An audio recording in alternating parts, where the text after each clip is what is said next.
खोपोलीत लवकरच उभारणार सुसज्ज बसस्थानक, परिवहन सभापती किशोर पाटील यांचे आश्वासन।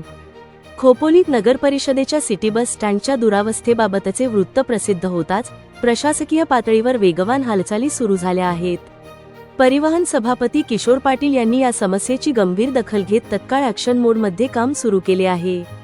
बस स्थानकावरील खड्डे बुजवण्याच्या कामाला गती देत आगामी काळात पावसाळा संपताच याच जागेवर नागरिकांसाठी सर्व सोयी सुविधांनी युक्त असे एक सुसज्ज बस स्थानक उभारण्यात येईल, असे जाहीर आश्वासन त्यांनी खोपोलीकरांना दिले आहे। सिटी बस स्टँडच्या दुरुस्तीच्या कामात सुरुवातीला काहीशी दिरंगाई होत असल्याचे समोर आले होते। याची दखल घेत स्वतः परिवहन सभापती किशोर पाटील यांनी बस स्टँडला भेट देऊन कामाची प्रत्यक्ष पाहणी केली। कामाचा संथ वेग पाहून त्यांनी केवळ मनुष्यबळावर विसंबून न राहता तातडीने जेसीबी मशीन पाचारण केले आणि खड्डे बुजवण्याच्या कामाला युद्धपातळीवर वेग दिला। खोपोलीकरांना चांगल्या सुविधा मिळणे हा आमचा अधिकार आहे, अशा प्रतिक्रिया देत पावसाळा संपताच या ठिकाणी आधुनिक आणि सुसज्ज बस स्थानकाची निर्मिती केली जाईल।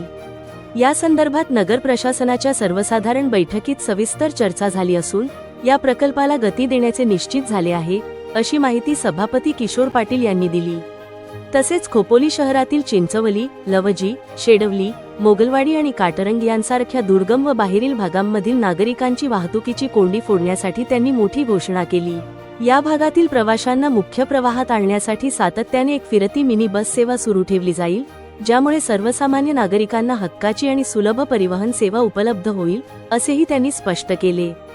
परिवहन सभापतींच्या या तत्परतेमुळे आणि आश्वासनामुळे खोपोलीकरांमध्ये समाधानाचे वातावरण आहे। आपल्याकडे 7 बसेस सेवेमध्ये आहेत आणि त्यातल्या 5 बसेस ऑलरेडी आउट ऑफ चालू आहेत आणि एक बस आपण मिनी बस चालू करणार आहोत। चिंचवली, शेडवली, मोगलवाडी, काटरंग या भागात आपण ती बस चालू करण्याचा आपला मनोद आहे।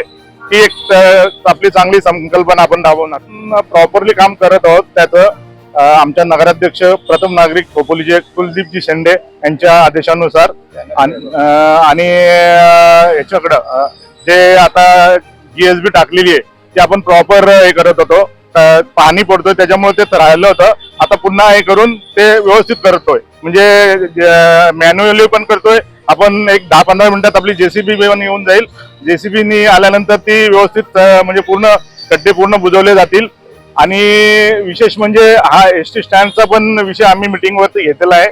साधारणतः आता पाऊस कमी झाला की त्याचं पण काम आम्ही लवकरात लवकर चालू करणार आहोत। त्याचं महत्वाचं सांगायचं म्हणजे आमचे प्रत्येक नागरिक जी कुलदीपजी शेंडे आहेत ते आम्हाला कुठल्याच कामात म्हणजे कमी पडून देत नाही। प्रत्येक गोष्टीतला ते आम्हाला सपोर्ट असतात। आणि तसेच या प्रभाग 5 मधील समीरजी मसूरकर असतील, हर्षदा गायकवाड असतील, यांचा सतत आम्हाला म्हणजे पाठबळ असतं प्रत्येक कामात। तसेच बांधकाम सभापती अनिलजी सानप आहेत, त्यांचा पण आम्हाला चांगला सहयोग असतो। आमचे मुख्याधिकारी पंकजजी पाटील आहेत, त्यांचं पण सहयोग असतं। तर मला या गोष्टीचं अजून एक आवर्जून सांगायचे की हे प्रॉपर काम व्यवस्थित होणार आहे।